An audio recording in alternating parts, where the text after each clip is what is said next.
আসানসোলের ঐতিহ্যবাহী ঘাগরবুড়ি মন্দিরে পালিত হল স্বচ্ছতা সে স্বাগত কর্মসূচি।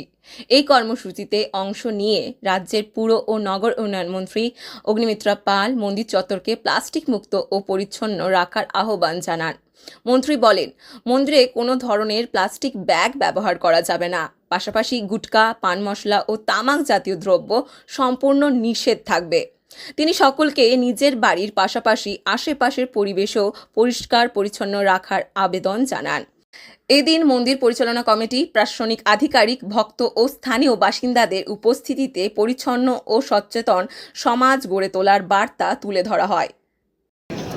जो सामान बिक्री कर रहे हम मंदिर कमेटी को बोलेंगे प्लास्टिक नहीं बिक्री होगा, गुटखा नहीं बिक्री होगा, स्मोकिंग का सिगरेट बीड़ी नहीं बिक्री होगा, प्रीमाइसेस के अंदर नहीं बिक्री होगा।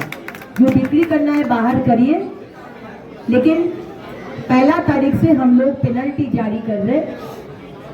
जो plastic one time use plastic जो बैंड है, वो प्लास्टिक आप बिक्री भी नहीं कर सकते, वो हम लोग बंद कर देंगे, नहीं तो आपको अरेस्ट करेंगे। 1 तारीख के बाद अगर कोई राज्य का नियम, देश का नियम को अगर आप लोग नहीं सुनेंगे तो फिर स्टेप्स लेना पड़ेगा।